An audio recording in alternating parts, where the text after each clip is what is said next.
Hello, everybody, and welcome to episode 45 of Oxygen Not Included. I thought we would do something just a little bit different today.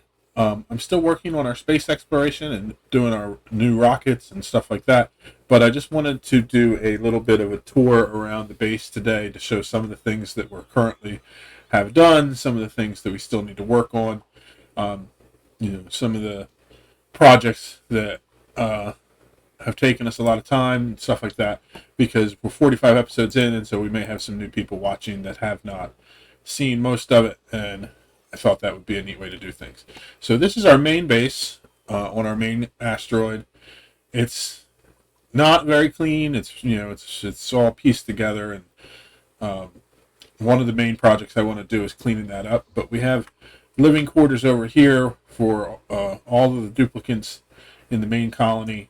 A lot of decor items to increase their morale. We have a little tiny bit of a farm down here. None of them are currently running because of the body temperature issues that we're working on. But this is Thimbleweed to repair our Atmos suits. It's Sleet Wheat and Bristle Blossom to provide us with berry sludge for our space exploration. Our main food source, though, is our massive Slickster farm that we have up here that is part of our power sauna. Those of you who've been watching know that the main thing I've been struggling with is that steam got into here. In one of the coming up episodes, I'm going to have to really do something to fix the steam issues and get it all cleaned up, because I thought I could just release it out, it would cool down, it would turn into water, and we could clean it up, but it's not doing that. It's too hot. So we'll have to do some things to fix that.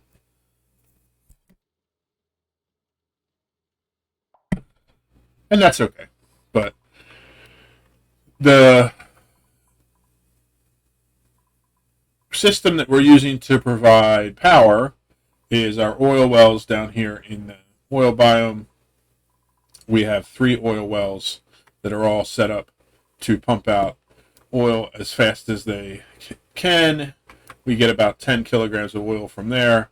That all goes into our double boiler system here that we have spent many episodes working on perfecting. It uses a heat spike down into the magma to provide heat to boil crude oil into petroleum. It provides about 10 kilograms of petroleum a second, which then gets pumped up to our tank that we're building up here. We are struggling to keep up with the petroleum we need for it, so one of our next steps is to move into more advanced power using solar power and things like that, so that we can fix the problem. Also going through and removing some of the sections of our base where we're just drawing power that we don't need to be will help do that too. So that's going to be a future project as well. We have our old boiler system over here that I'm still working on clearing out and removing. It is served as well for its time. I just wanted to do one that was based on geothermal power with the heat spike. I haven't decided what I'm going to do with the magma here and the volcano, but in the future I'll probably do a big project with that. But the oil that comes from our slicksters, if we check this out, might be a little bit laggy while we do it, all collects into this pump, and it goes down into a storage system over here, which then pumps it out to bring it down to the rest of our oil down at the bottom. So with this oil coming in from the slicksters, we're just over 10 kilograms per second of oil production, and then that goes into these reservoirs here, which divvies it out evenly at 5 kilograms per second into each side of this boiler. This boiler is set up so that it could handle an increased amount of oil going through, but I have it set at 5 kilograms a second because we don't want this to ever run dry, because the empty pipes cause the oil to come through at strange temperatures, which causes the pipes to crack and causes all kinds of problems. So this is designed to make sure that we constantly have oil flowing through and never have any gaps in our pipes. We may have gaps in the supply pipes, but we'll always have a backlog here that provides a nice solid amount of oil into our system. We have done a lot of work clearing out the old biomes down here. This used to be a massive oil tank before we isolated each of these oil wells, and that needs to be worked on. We have natural gas in these. The automation is not set up here. That's something that I need to figure out. This should only send a green signal if it's above 1,000 grams, and it is at 0. So why is that not? There we go. There's our problem. We'll fix that. It's not a big deal. It's just pumping all the natural gas out, and I don't want it to do that. I want it to stay pressurized at 1,000 grams. With everything we have built here, we are pretty laggy on many of our things, but that's all stuff we're going to work on. We have a centralized filtration system here for both our gases and liquids. So any liquids that we get from various places, we can send through here and it will filter it out to where it needs to go. And the same thing with our gases, and that's what we're currently working on now. We're filtering out the gases that are coming from here. This is all full of sour gas from before. It's getting close to being empty, but it's going to take for a very long time at the rates that we have gas pumping out. But all the sour gas comes up here, gets filtered out into a vent that just goes into space. I'm not dealing with it at the moment. And sometime in the future, we may try to tackle doing a sour gas boiler of some sort.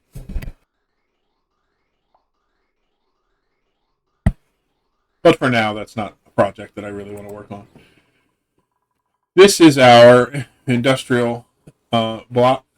We have automated systems in here that are kept cool, that produce all the different metals that we need. So I'm not going to show all of them because they're all just basically the same. But what we have is a storage bin that fills up with steel to 19.9 tons. And then once it's full, we drop off 0.1 tons or 100 kilograms into this smart storage bin. And then the automation from that tells our metal refinery that its job is done. And so we have no more work to be done for it. So duplicants come down here and they keep making steel and all the other metals that we have set up. And then also they make ceramic, and they make, like this is making the lime that we need for the steel. And then we have ceramics, as well as on this side we have, I don't remember, refined carbon. So all the stuff we need to make steel. And then we have plastics here. So a little few things we need to clean up in here. Probably can change a lot of this around. But what I'm going to do soon is rebuild this industrial block somewhere new, because I want to add in glass production, because we're going to need that if we're going to be building solar panels, because solar panels require 200 units of glass, and the only way to get that is using a glass forge. So we have some new stuff to work on. So we're very far from being done with this playthrough. This here is our water filtration system, and so what it does is brings in any liquids from our tank, and it drops them off in here in small amounts, and it has a preheater that heats them up to about 85 degrees, and then they are pumped into this chamber, which heats them up to the boiling point. And so then, whether it be salt water, or sometimes there's just regular water in here just to get it through, or there's polluted water, whatever it is, it goes in here, it boils, it turns to steam, it comes over here, it works its way over, it condenses back down into water, and then the water is pumped out.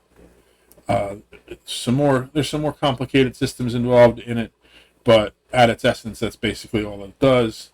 It uses the aqua tuners to cool the whole system back down, so that the aqua tuners are used to heat up the system so that the water can boil, and then it also cools down liquids flowing through it to help with turning the steam into water. And this was my first attempt at a design like this, and it's working pretty well now. I've worked out a lot of kinks.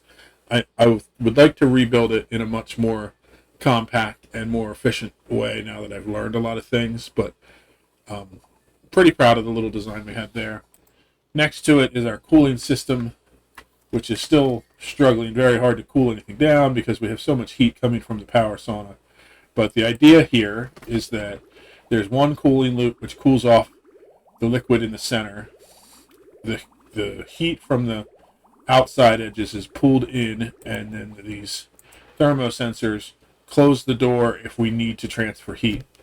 And it works really, really well, but because we're bringing in 100-degree plus crude oil from the coolant loop, it is constantly keeping this one on the left hot, and so it's sucking in the heat as fast as it can to get it down, but it can't get it below 60 degrees, which means it's not going to be able to cool this down to where we need it to. And so we need to change up the way we're working to do this. What I have been doing to fix that is I have slowly been moving our cooling loop from below up, and we have cooled off the bottom part of our power sauna where the slicksters are down to 60 degrees. I'm probably going to extend that back up to cool off all the rest of the power storage here, which will help combat some of that heat, and eventually we'll get it to the point where this is all working the way we want it to. It's going to take a long time. We really need to also do a rebuild of our power sauna setup, and I kind of would like to expand the slicksters that we have because we're producing a lot more carbon dioxide than these slicksters can handle. And there's nothing wrong with having more oil produced. So we'll probably do another redesign of this and move it to a new location too. So you can see the trend in our progress here, that we have projects where we have built them up and tweaked them, but they're not quite what we want. So we're going to be moving all these things around and rebuilding them in new ways. So the last thing to show on the main colony is our gas storage over here. This is all infinite gas storage systems. So we have a huge amount of polluted oxygen, chlorine, carbon dioxide, and natural gas all stored in here. There's pumps to take it out where we need it to, but the main part of this is our hydrogen and our oxygen storage, which is constantly turning water into hydrogen and oxygen. The excess is pumped out when it's needed for power. The oxygen is automated so that it only makes oxygen if we run low on oxygen or if we have a surplus of water, which is where we're at right now. We have more water coming in than we know what to do with, so we're just creating oxygen. We have 4,000 kilograms of oxygen per tile in here, so we have literally millions of units of oxygen. Uses a little bit of a trick using the gas vents to trick the system into constantly pumping it in anyway, even though the place is completely overpressurized. But so if we look at it on the gas level, you can see this is very overpressurized. So are all of these, and you can see where everything is. And the natural gas comes from both our oil wells, and then I have a couple of natural gas geysers on the map that just pump in natural gas into storage. All of that hydrogen and natural gas and petroleum and coal is all shipped up to here, and we have automation so that it runs what we need to. So normally it runs just on the petroleum generators. We're not producing enough petroleum to keep them all running, so now our natural gas is kicking in. But it works on a backup system. So if we run out of petroleum, natural gas kicks in. If those can't keep up with our power needs, our hydrogen kicks in. And at the very last resort, our coal kicks on. And it's all done in this nice little area here. The petroleum generators produce the carbon dioxide, so do natural gas generators that we need for our slicksters. And the idea was to have it all cooled down so it was all nice in one block, but we have just too much heat and too much carbon dioxide to handle. So what I'll probably do in the future with it is move the power to a centralized system that has a pump that pulls carbon dioxide and puts it into our carbon dioxide storage, and then that carbon dioxide will be taken in a metered way into the slickster farm and provided so that we can just keep up with just the number of slicksters that we have instead of ending up with this huge overpressurized mess. That's the plan that I have going forward for that. So lots of things to fix on this map, lots of things that are going well. I also have a little system I made here to make refined aluminum. It works okay. I have some designs I want to change up on it so that the aluminum comes out cooler. But this is a design I want to work on and make it so that I have several other volcanoes like that on both this and the other asteroid that I would like to tweak and change to make them so that they work a little bit better. The final thing I want to show on this asteroid is our Petroleum Rocket. This is the newest rocket we've built. We used it to go collect an artifact. I want to use it to go and explore the rest of our star map, but the Petroleum Rocket as it is doesn't have far enough range to get out to the outer edges of the star map, and so I need to come up with a better design. Basically, I also just need to get a better understanding of how the rockets work because it's very new to me. But that's the current project we're working on, is redesigning rocket systems so we can get out to the far reaches of our star map and get some materials to start doing things like supercoolant and other items like that, which are all things that I have no idea how they work and will be fun and exciting to figure out together. So that's the all the things that I want to show on our main colony. We also have a second asteroid, which is Psi and his family. And we built a little colony here, mostly just because we could travel to it. And then we made a secondary food source that they make. They make their own swampy delights to feed the whole colony. They get their power from the natural gas guys are here, but also they have petroleum coming in from the main colony that is providing power too. So there's a bunch of things I would like to change on this colony that I haven't done yet. A lot of it is just the fact that it's the things. A lot of it is still a mess. I haven't gone through and explored it. I'd like to turn this into a metal refinement asteroid where all the metal is refined on this side of the map and then shipped over. And I think that that is a project that we should probably work on fairly soon, just to have some fun with doing it. We have a lot of issues over here that we need to fix. The colony is pretty stable as far as keeping everybody happy over here, but it has a lot of issues too. So the original design for our coolant system was built over here, and on this side it's working very well because all we're using it for is to power our deep freeze, which keeps the swampy delights from spoiling, and then the other side of it we don't have hooked up there, but we have this one hooked up to regulate the temperature in our crops. And since we're not doing any crazy amounts of cooling, it works really, really well. But as you saw in the main colony, there's just too much heat for it to handle. So it is neat that this is the first place I designed this, and it's still running thousands of cycles later, and it's still working great. But we had started to expand up because we were going to build another rocket bay here so that we could transfer rockets back and forth. I also want to do some work with I can't remember the name for it, but the interplanetary launcher where we can launch items back and forth between the asteroids. So a lot of things that I have a basic understanding of, but would really like to get more complicated in going into the future. So there's some stuff that we need to do here, but the main thing that we have been working on with this colony, and this is going to take a moment to load up, it always does, but was that we set out to do all the achievements. And so I'm going to go over the achievements that we have done, the achievements we still need to do. So we have the 3 main achievements for like the winning of the game that we haven't really set out to do. We need to explore the star map to get more artifacts, to get cosmic archaeology done.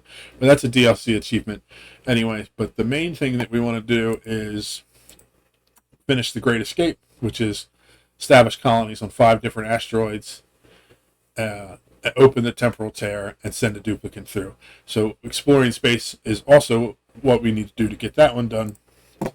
And then as far as home sweet home, all we need to do is have all of our duplicates have high morale, have population greater than 12, and then build a great monument. So that's achievable, but building a great monument will take some time. As far as the other achievements, the thing keeping us from finishing Critter Whisperer is the Gassy Moo, and we need to build a Pacu farm. Some reservations, we just need to build some nature reserves. We're going to do that on the Gorgani colony. Moving on up, we also need to get a Gassy Moo from space so that we can tame it. To do the not okay but pretty cool achievement, we need to get super coolant so that we can cool something down that cool, because I don't have materials that will be able to do it right now, which is also going into space. The transit tube, the only thing keeping us from finishing that is that I've been lazy and haven't done it. So that I need to work on. And then get a room is also the same thing. I just need to knock out each of these rooms that I have not built yet. And when I go to redesign our colonies so that they are a little more organized, that will go hand in hand with this, because we will want to build all the things like a recreation room and a hospital and a greenhouse in order to make that happen. As far as other achievements, the last one that we need for the base game achievements is to block a meteor with a bunker door. And then we have a bunch of DLC achievements I haven't even looked at. I figured we would look at that once we finish the rest of the achievements if we wanted to continue on farther with this playthrough. But so that's where we are as far as achievements go. And those are the 2 asteroids we have set up right now. So hopefully that gives you an overview of what we've done, what we have to do in the future, where we're at.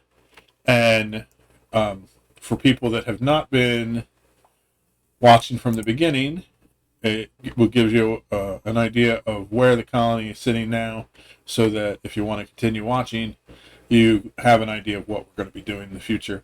I'm expecting to explore space for quite a little bit in the future to get all the achievements done, and in between that also work on doing a lot of cleanup in the colony. So there's quite a bit left in this series, but we're well over the halfway point towards our goals. So it'll be interesting to see what we do in the future. But I hope you enjoyed this little recap episode and have been enjoying the series as it goes so far. And I hope to see you in the next one. Bye-bye.